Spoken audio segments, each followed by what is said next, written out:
আমার আব্বুকে আজকে ইলিশ মাছ রান্না করে খাওয়াবো। আমার হাতের রান্না তার ভীষণ পছন্দ।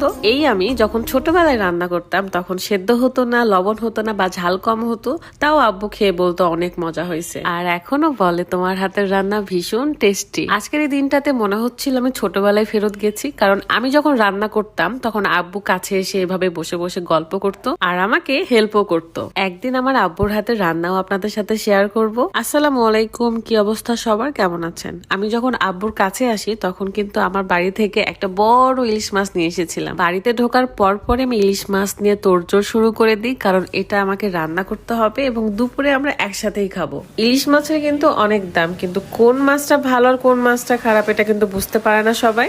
এটা ছিল চাঁদপুরের ইলিশ। তো যাই হোক, আমি মাছটা সুন্দর করে কেটে বেছে নিলাম। আজকের ভিডিওতে আব্বু আমাকে কিভাবে ছোটবেলায় হেল্প করতো সেগুলোই আপনারা দেখতে পাবেন। তবে একটুখানি দেখে আসি। ছোট্ট করে একটু বলতে চাই, যারা ওজন কমানো নিয়ে চিন্তায় আছেন তারা কিন্তু অর্গানিক এই স্লিমিং টিটা খেতে পারেন। রেগুলার সকালে এবং রাত্রে খালি পেটে এই চাটা খেলে আপনার ওজন কমবে নিশ্চিত। বানানোটা খুবই সহজ। গরম পানির মধ্যে 1 চামচের মতন স্লিমিং টি দিয়ে তারপর 3-4 মিনিট ফুটিয়ে নিয়ে ছেঁকে নিলেই হয়ে যায়। এই চায়ে কিছু উপাদান রয়েছে যেটা আপনার শরীরের এক্সট্রা চর্বিটাকে শুষে নেয়, সাথে আপনাকে স্লিম রাখে ও ওজন কমায়। ইউনিক কালেকশন ফেসবুক পেজ থেকে আপনারা এই ওজন কমানোর চাটা পেয়ে যাচ্ছেন। পেজটা ডেসক্রিপশনে দেওয়া আছে, চেক করতে ভুলবেন না। ওজন কমানোর জন্য সবচেয়ে সহজ উপায় হলো এই অর্গানিক স্লিমিং টি।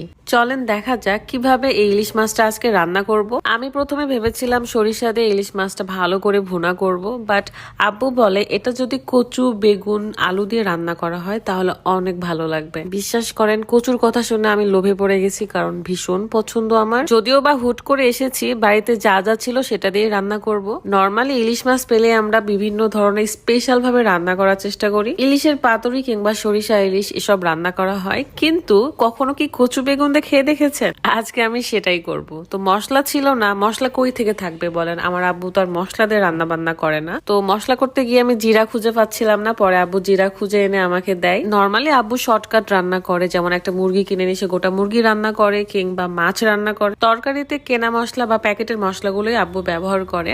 তারপরে আমি ভাবলাম যে ইলিশ মাছের 2টা পিস যদি ভাজি করা হয় তাহলে কেমন হয়, কারণ ইলিশ মাছ মানে হচ্ছে ভাজা। রান্না করছিলাম আর আব্বুর সাথে গল্প করছিলাম। আমি এরকমই যখন আব্বুর কাছে যাই তখন অনেক কথা জমে থাকে, সেগুলো সব শেয়ার করি এবং আব্বু আমার সাথে সবকিছু শেয়ার করে। আমার আব্বু আমার কাছে বন্ধুর মতো, আমি তার কাছে সবকিছু শেয়ার করতে পারি, আমার খারাপ লাগা, ভালো লাগা। এন্ড আব্বুর ক্ষেত্রেও সেম, আব্বুরও ভালো লাগা খারাপ লাগা আমার সাথে শেয়ার করে। আব্বু আমাকে বারবার বলছিল যে আজকে থেকে যাও, কিন্তু রুকায়াকে যেহেতু নিয়ে যায়নি আর রাদও আজকে থাকতে দিত না, এই কারণে আসলে থাকা হয়নি। তাছাড়া নর্মালি আমি তো থাকি বাড়িতে গেলে। যাই হোক, পেঁয়াজ মশলা সবকিছু ভালো করে কষানোর পর